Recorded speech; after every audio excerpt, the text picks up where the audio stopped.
नमस्ते। आज हम एक बेहद ही मजेदार और आई ओपनिंग एक्सप्लेनर में डाइव करने वाले हैं। ये केस स्टडी डायरेक्टली दिखाती है कि कैसे ऑटोमेटेड एआई स्टोर क्रिएशन को एक खास मार्केटिंग सीक्रेट वेपन यानी माइक्रो इन्फ्लुएंसर्स के साथ जोड़कर एक जबरदस्त प्रॉफिटेबल बिजनेस खड़ा किया जा सकता है। बिना टाइम वेस्ट किए चलिए शुरू करते हैं। तो बड़ा सवाल ये है, क्या सच में सिर्फ $1 के बजट, कुछ फ्री एआई टूल्स और एक अकेले माइक्रो इन्फ्लुएंसर की मदद से सिर्फ 7 दिनों में एक मुनाफा वाला बिजनेस बनाया जा सकता है? यही वो 7 दिन का रियल एक्सपेरिमेंट है जिसका हम आज विश्लेषण कर रहे हैं। नतीजे वो सच में हैरान करने वाले हैं। Okay, let's dive into this. किसी भी नए ई कॉमर्स बिजनेस में सबसे बड़ी टेंशन होती है शुरुआती खर्च, लेकिन इस केस स्टडी में सेटअप कॉस्ट को लिटरली $1 से भी कम रखा गया है। कैसे? इन 3 एआई टूल से। सबसे पहले बिल्ड योर स्टोर एआई पर रजिस्टर किया, फिर एक ऑटो जनरेटेड शॉपिफाई अकाउंट बनाया और लास्ट में ऑटो डीएस के जरिए प्रोडक्ट्स को सीधे इंपोर्ट कर लिया गया। ये सब ऑटोमेटिकली हो गया, लगभग मुफ्त में। अब सिर्फ स्टोर बना लेना तो काफी नहीं होता, राइट? एक सही नीश चुनना एब्सोल्युटली क्रूशियल है। इस एक्सपेरिमेंट के लिए स्पॉट और फिटनेस नीश को चुना गया। इसके पीछे का लॉजिक बड़ा सॉलिड है। आजकल जेन जी में एक नया ट्रेंड चल रहा है। वो नाइट क्लब्स जाने के बजाय रन क्लब्स में मिलना ज्यादा पसंद कर रहे हैं, और इसी कल्चरल शिफ्ट का डायरेक्ट फायदा उठाने के लिए ये फिटनेस नीश सिलेक्ट किया गया। अब बारी आती है प्रोडक्ट्स की, और यहाँ ऑटो डीएस टूल ने सारा भारी काम खुद ही कर दिया। इस एआई टूल ने मार्केट के विनिंग प्रोडक्ट्स को चुनकर दिखाया, जैसे एक high altitude breathing trainer, golf club back clips, resistance bands और एक गरम जॉगिंग हैट। इन्हें खरीदकर इन्वेंट्री में रखने की बिल्कुल जरूरत नहीं थी, क्योंकि ये सब ड्रॉपशिपिंग के जरिए सीधे ग्राहकों तक जाने वाले थे। एंड दिस ब्रिलियंटली इलस्ट्रेट्स कि छोटी छोटी डिटेल्स कितनी इंपॉर्टेंट होती हैं। डेटा साफ दिखाता है कि जो वेबसाइट्स अपने डोमेन नेम के आखिर में .sto का इस्तेमाल करती हैं, उनकी ट्रैफिक में 87% का जबरदस्त इजाफा होता है। यही नहीं, वो गूगल पर 2 गुना बेहतर रैंक भी करती हैं। मतलब एक सही डोमेन नेम एक रियल गेम चेंजर हो सकता है। इस एक्सपेरिमेंट के क्रिएटर का पर्सनल ब्रांडिंग का तरीका भी बड़ा ही मजेदार था। उन्होंने अपने डोमेन का नाम tilburyfitness.store रखा, और उनका लॉजिक सुनिए। सच तो ये है कि मेरा शरीर किसी ग्रीक भगवान जैसा है, और जाहिर है कि हर कोई मेरी तरह दिखना चाहता है। हाँ, बिजनेस में आत्मविश्वास हो तो बिल्कुल ऐसा ही होना चाहिए, है ना? यहाँ तक तो सब कुछ बड़ा आसान लग रहा है। एआई ने सेटअप आसान कर दिया, स्टोर बन गया।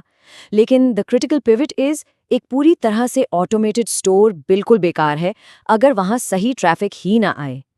किसी भी नए ऑनलाइन बिजनेस के लिए सबसे बड़ा चैलेंज बस यही होता है कि उन डिजिटल दरवाजों के अंदर कस्टमर्स को कैसे लाया जाए।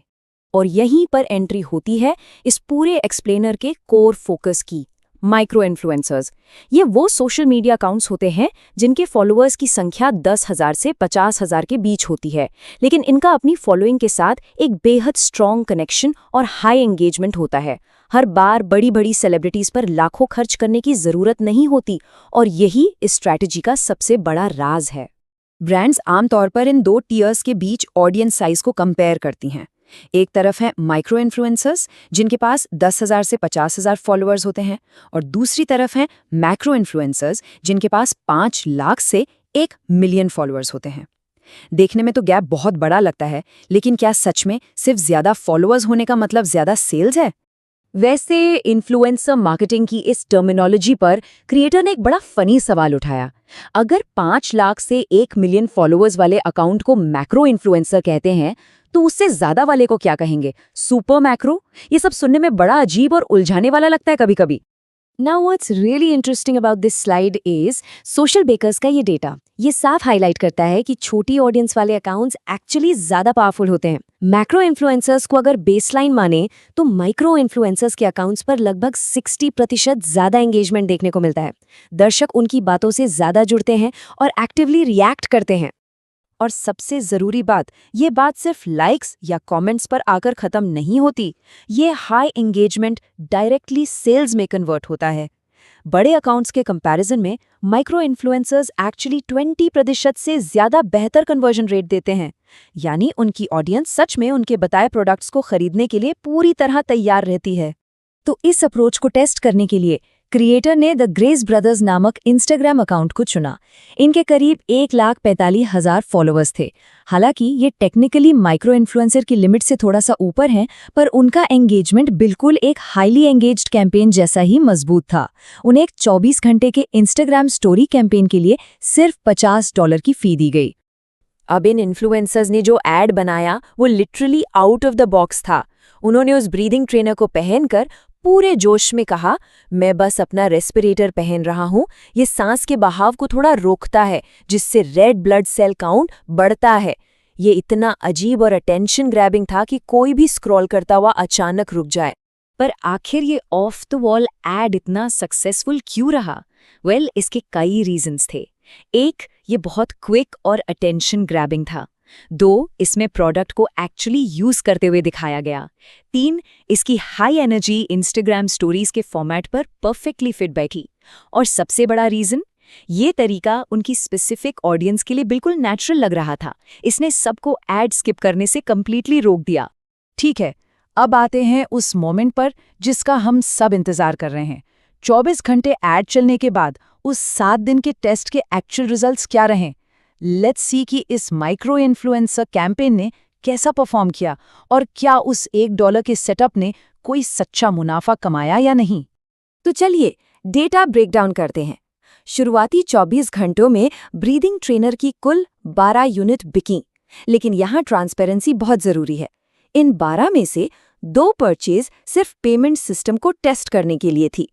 बची 10 यानी 10 बिल्कुल जेन्युइन खरीदारी हुई, जो डायरेक्ट उस $50 के इन्फ्लुएंसर कैंपेन से आई थी।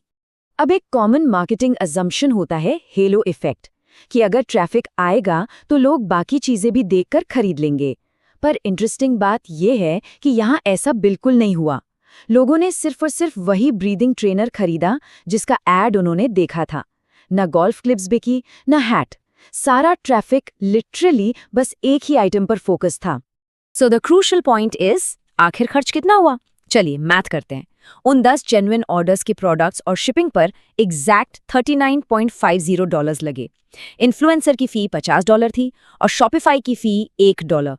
टोटल मिलाकर उन 10 ऑर्डर्स को फुलफिल करने का पूरा खर्च प्रॉपरली $90.50 बैठा। और अब आती है कमाई की बारी। उन 10 असली परचेसेस से आई हुई टोटल रेवेन्यू सच में इम्प्रेसिव थी। एक अकेली ब्रीदिंग ट्रेनर ने सिर्फ 24 घंटे में कुल $170.85 का रेवेन्यू जनरेट कर दिया। Let's move to the next slide और देखते हैं इसका फाइनल हिसाब क्या बनता है। कमाई हुई $170.85 और टोटल खर्च था $90.50, यानी सीधा सीधा $80.35 का नेट प्रॉफिट। इस छोटे से एक्सपेरिमेंट ने एब्सोल्युटली साबित कर दिया कि सिर्फ 7 दिनों के अंदर एक प्रॉफिटेबल स्टोर डेफिनेटली बनाया जा सकता है। तो इस पूरे एक्सप्लेनर का बिग टेक अवे क्या है? पहला, एआई टूल्स सेटअप के एफर्ट्स और कॉस्ट को ऑलमोस्ट जीरो कर देते हैं। स्टोर इफेक्टिवली $1 से भी कम में बन गया।